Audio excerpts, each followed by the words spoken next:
Bismillahirrahmanirrahim. Assalamualaikum warahmatullahi wabarakatuh. Kembali kita bertemu di mata kuliah Ekonomi Produksi Pertanian. Pada kesempatan hari ini kita akan mendiskusikan tema struktur pasar dan perilaku perusahaan.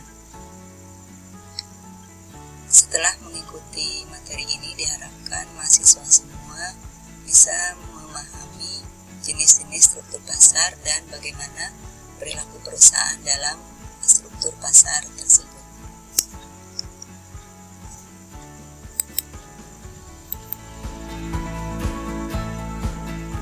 Sebelum kita memahami jenis-jenis struktur pasar, akan kita bahas terkait dengan beberapa istilah yang nanti akan kita sering banyak temui di materi struktur pasar ini. Yang pertama adalah pasar output. Pasar output di sini adalah pertemuan antara permintaan output oleh konsumen dengan penawaran input dari produsen. Jadi struktur pasar yang dimaksud di tema ini adalah struktur pasar output. Nanti pada akhir sesi pertemuan kita juga akan membahas terkait dengan pasar input. Kemudian lanjut ke struktur pasar. Struktur pasar ini menggambarkan seluruh aspek yang ada di pasar, yang meliputi jumlah perusahaan, kemudian jenis produk yang dijual, yang mempengaruhi perilaku dan operasi perusahaan yang ada di pasar tersebut. Pasar apa itu? Yaitu yang kita sebut pertama, yaitu pasar output. Dan yang ketiga adalah industri. Maksud industri di sini adalah kumpulan perusahaan yang menjual produk atau sekumpulan produk yang berhubungan erat. Jadi biasanya industri ini merupakan kumpulan dari beberapa perusahaan yang memiliki produk yang berhubungan erat atau sejenis. Baik, lanjut ke materi inti kita, yaitu terkait dengan struktur pasar. Berdasarkan jumlah penjual, pasar output itu dibagi menjadi 3. Yang pertama adalah pasar persaingan sempurna, pasar monopoli, ketiga pasar monopolistik, dan yang keempat oligopoli. Nah, di pasar persaingan sempurna juga sering kita sebut sebagai perfect competitive market atau pasar persaingan sempurna. Dan untuk ketiga pasar selanjutnya, 2, 3, dan 4 itu dikategorikan sebagai imperfect competitive market atau pasar persaingan tidak sempurna. Di pasar persaingan sempurna ini di kenyataannya sangat sulit kita menemukan struktur pasar persaingan sempurna. Pertanyaannya adalah, mengapa kita mempelajari jenis struktur pasar ini? Struktur pasar persaingan sempurna ini kalau kita ibaratkan sebagai struktur pasar yang ideal, sehingga menjadi acuan bagi kita dalam mempelajari teori-teori struktur pasar yang lainnya. Baik, lanjut ke pasar persaingan sempurna. Nah, ada beberapa asumsi atau ciri-ciri dalam pasar persaingan sempurna yang harus kita ketahui. Yang pertama adalah di pasar persaingan sempurna itu sangat banyak penjual dan pembeli atau many seller and many buyer. Misalnya kita contohkan struktur pasar bagi industri pasar roti. Nah, dalam pasar roti di struktur pasar persaingan sempurna, jumlah produsen roti itu sangat banyak, juga jumlah pembelinya sangat banyak, sehingga volume produksi tiap produsen itu hanya menjadi bagian kecil dari volume transaksi produk di pasar. Kita misalkan di pasar Payakumbuh dalam 1 bulan itu volume transaksi produk roti itu ada 1000 unit. Nah, itu dikeluarkan oleh 100 perusahaan. Kita tahu ada beberapa jenis perusahaan di Payakumbuh, misalnya contoh saja perusahaan Roti Echo. Perusahaan Roti Echo ini hanya menjadi bagian kecil dari produsen roti yang ada di Payakumbuh. Kemudian yang kedua, produknya homogen atau identik. Walaupun banyak penjual dan produsen yang ada dalam pasar tersebut, tapi mereka memproduksi barang yang identik, baik itu bentuk, warna, rasa, kualitas, sehingga satu produk dari produsen satu merupakan substitusi sempurna bagi produk produsen yang lain. Artinya konsumen bisa memilih akan membeli produk dari perusahaan manapun. Kemudian yang ketiga, perfect knowledge, artinya informasi pasar itu dengan mudah bisa diketahui oleh siapapun, baik itu oleh produsen ataupun konsumen, sehingga produsen tidak bisa dia memiliki rahasia dapur seperti itu, karena semua informasi bersifat terbuka atau open, perfect knowledge. Yang keempat, free entry dan exit, artinya setiap perusahaan mudah masuk maupun keluar. Perusahaan akan masuk pada saat peluang pasar terbuka. Nah, ini terjadi pada saat permintaan banyak, sementara dia akan keluar pada saat mereka tidak mampu lagi memenuhi biaya yang harus dikeluarkan. Nah, di sini dalam pasar persaingan sempurna, setiap perusahaan boleh masuk dan keluar dengan mudah.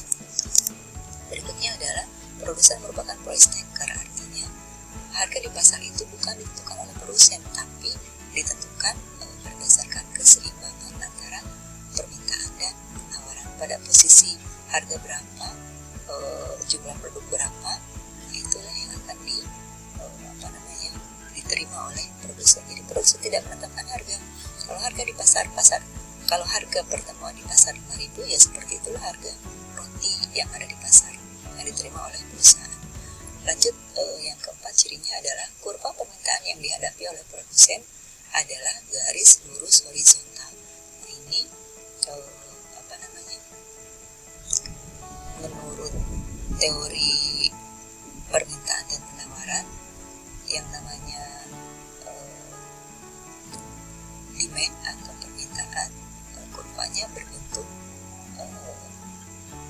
berselop negatif, artinya dia turun dari kiri atas ke kanan bawah.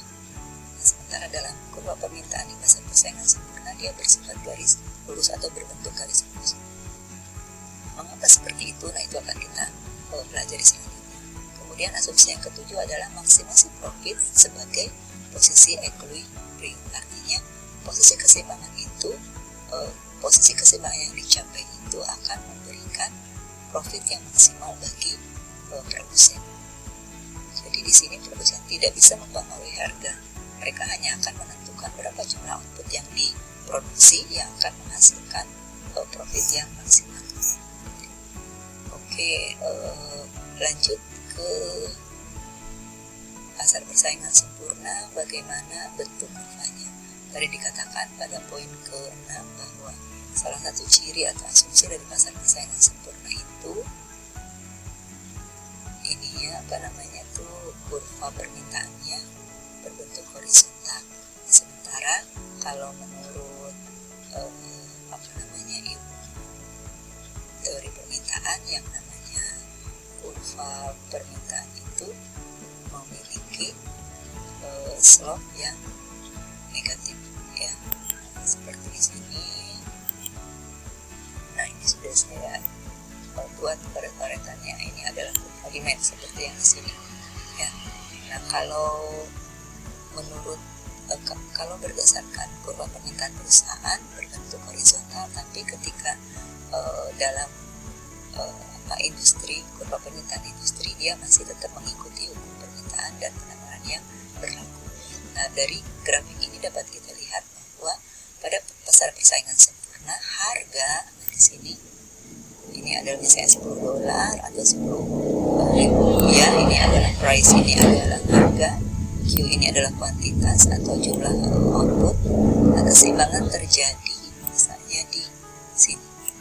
Nah, jadi baik itu di kurva permintaan perusahaan maupun di kurva permintaan industri, jumlah atau posisi harganya itu sama, itu misalnya $10.000, misalnya seperti itu, ya. Jadi karena kurvanya berbentuk horizontal, maka itu sama dengan rata-rata penerimaan dan sama dengan marginal penerimaan. Oke, lanjut. Dalam menentukan tadi terkait dengan asumsi yang ketujuh, di mana posisi profit maksimal dicapai pada saat produsen mencapai posisi equilibrium atau keseimbangan.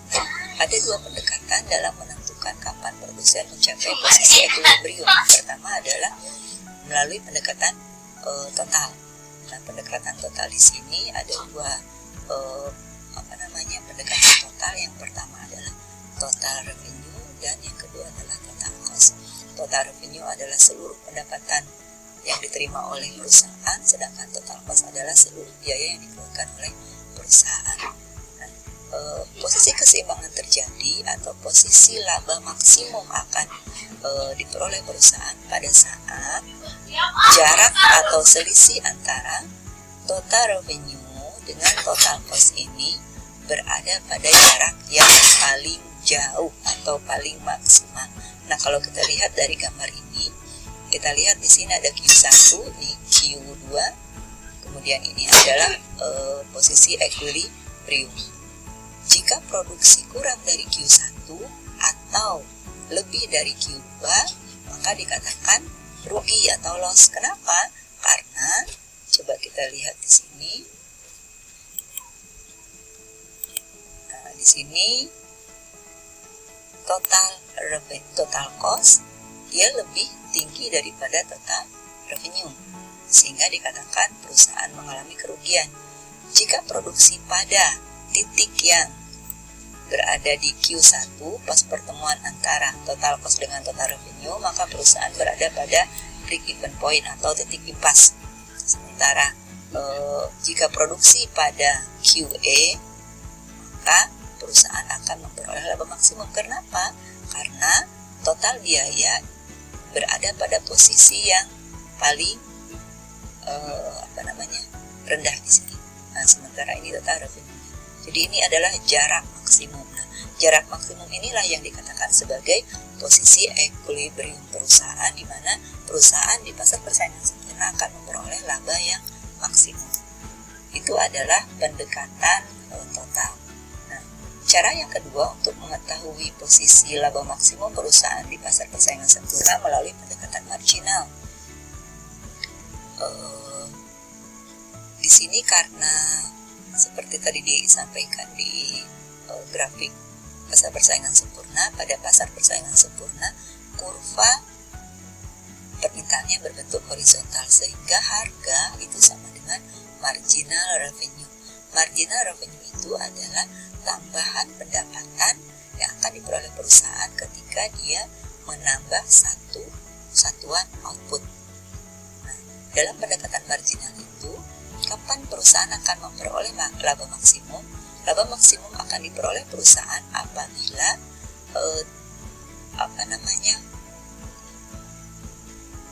P sama dengan MR di sini. P-nya mana di sini? Nah, di sini adalah P-nya. Nah, P-nya di sini 10.000 rupiah, misalnya seperti itu.